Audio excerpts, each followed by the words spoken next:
All right, we are ready. All right, welcome to my video presentation. Basically, I'm going to go over the gist of my final project for this class that I'm taking. Class is Electrical Engineering's Introduction to Artificial Neural Networks. Let's begin. For my project, I was building a game called Breach. As you can see, we just reached the end state of the game. So let me show you how the game looks when we start and reset. All right, so this is the game. It's a four-player multiplayer game. You have the goal of this project was basically to create an AI to control the other three pieces on the other side of the board, and you, the human, control the red pieces. So the goal of my project is to create an AI agent that can play a board game that I developed, and it's called Breach because the goal of the game is to reach the other side of the board. That is the win condition.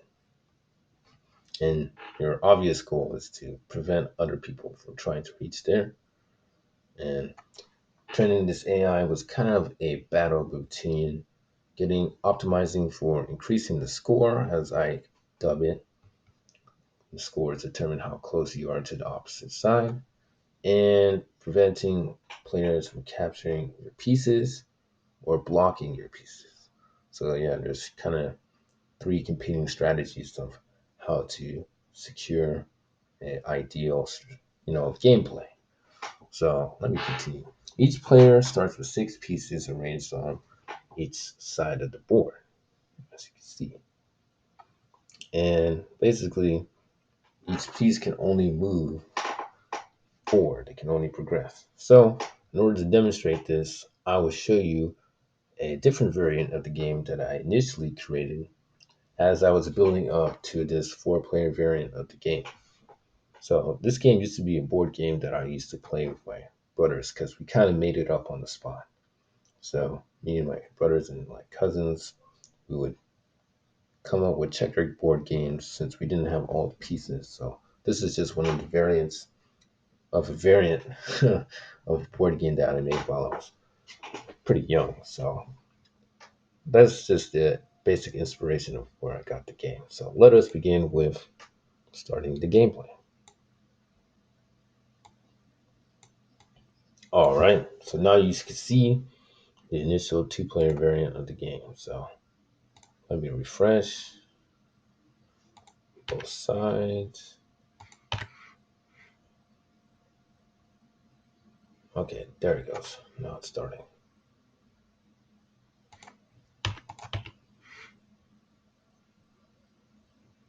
All right, now you can see the timer. The game is going to start, and now we have our pieces. So let's basically walk through the basic strategy and gameplay of this game I call Breach. So normally red would be on this side, but it's over here. So all right, red goes first. Red can make a move. Either move this way, this way. You can't move over pieces. You can't hop over your own pieces, and you must progress forward. So let's do that. Black's turn. Black can do the same. Now we have a special condition when a player is along a diagonal towards an enemy piece. That's called capturing, just like in checkers.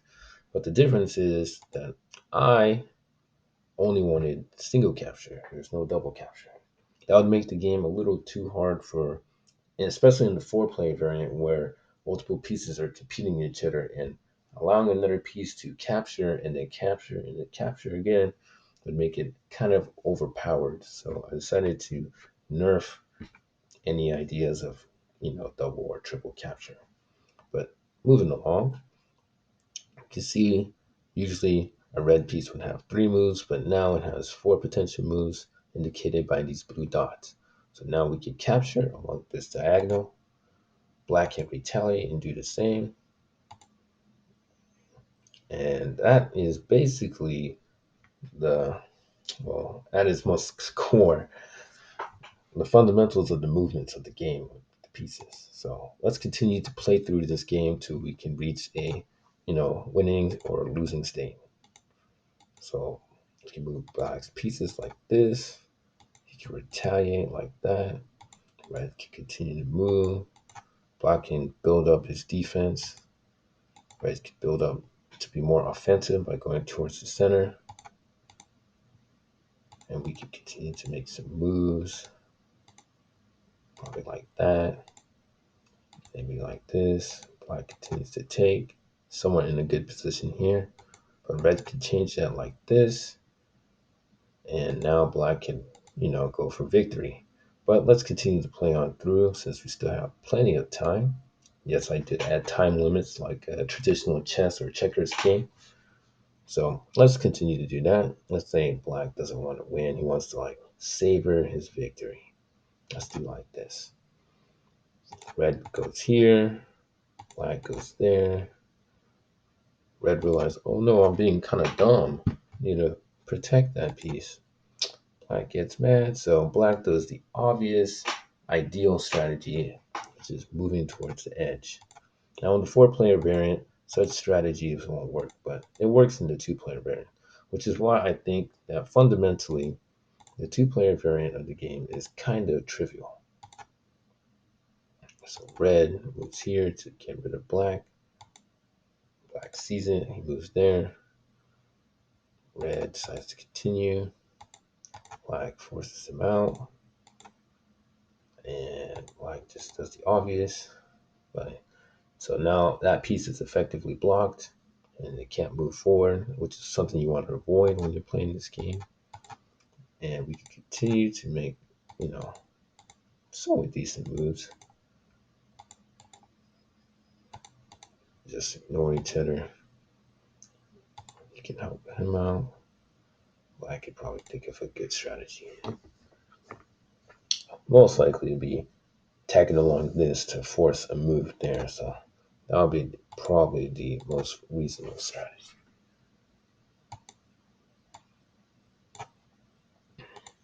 Red seeing there's trouble in the water, but it's kind of too late.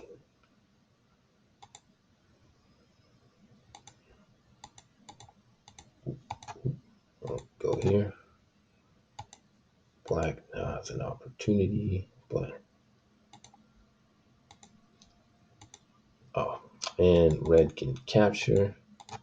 And basically to end the game since we're almost out of time. Red, let's say red makes a mistake, black could go in and take the victory. And now you can see that black has won by bleaching the other side and red has lost. Now, ideally, most of these games in the two-player variant are going to end in some sort of stalemate or timeout because of that blocking condition. But as you will see in the four-player version, that is not the case.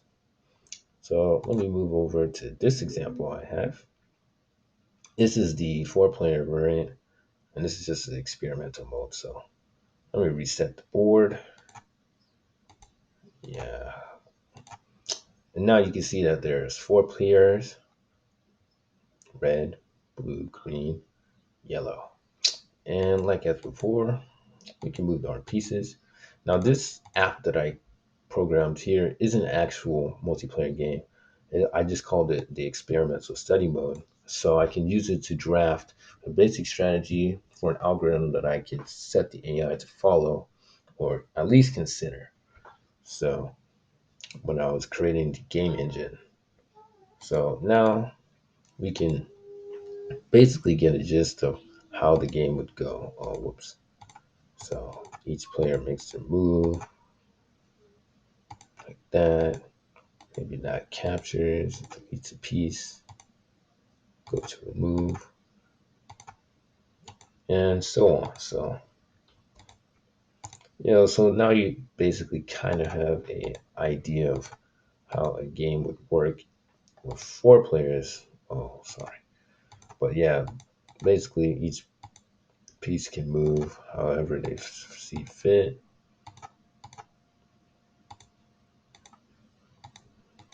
But yeah, this isn't a game. This is just so I can plan out my moves on the board. So moving over, now that you've seen basically how it would look, this is the actual game that I had the AI agents playing against the actual human player, which is me. So let us begin a game. So now you can see that I can select a piece. I didn't have the highlights there since I assumed it's fairly obvious, and this isn't a multiplayer game where it can be confusing. The AI will move spontaneously, as you will see. So I make my move by moving forward, and now you can see the AIs have made their move. Now, in terms of skill, the AIs aren't quite there, but they do have basic strategy and some sense of preservation. So, but currently, the AI kind of needs a lot of work because, in my honest admission, that the AI might be prioritizing other strategies. So, as you can see in this variant or version of the app, there's these score indicators down here. The goal of the AI would ideally try to maximize this value. So that's what the parameters that you'd be using to optimize your neural network would be the score, or, which I don't have listed here, was how many pieces are in risk and the risk of capture. So it wouldn't be make sense for red to make the move that it just did, as we could do. It would make more sense. Like this was the last move that it would probably leave this piece alone rather than trying to optimize score. So it was a balance between trying to make moves that won't lead to capture while trying to, optimize the score, progress forward.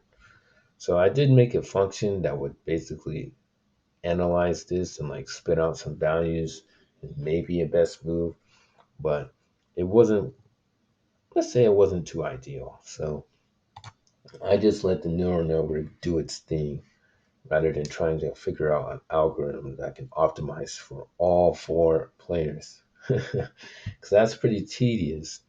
It's usually trivial with just two players, but now that there's four players and they can capture in different directions, the game isn't so trivial anymore. So let's continue.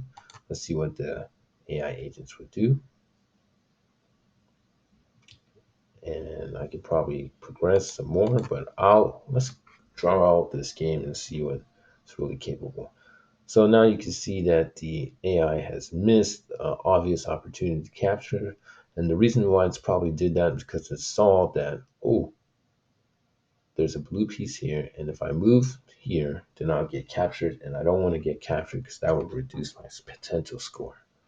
So that's probably one of the trade-offs and the issues with the way the AI is being trained and why it doesn't perform so well is because maybe I should figure out another optional way to have it be trained.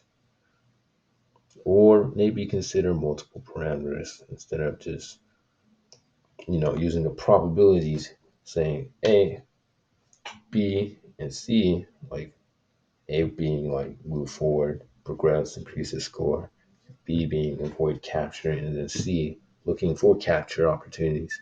That's basically how I structured it, but in hindsight, it's probably be best to figure out another way I can optimize the player. So let's finish this game. The next obvious move would be to move forward.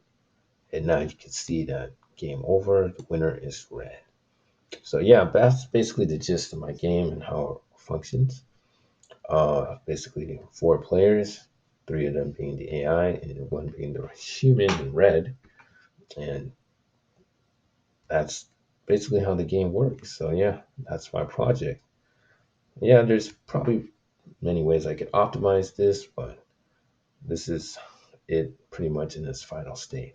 So yeah, thank you for watching and viewing this project, and I was glad to be able to make it. So you guys have a good day.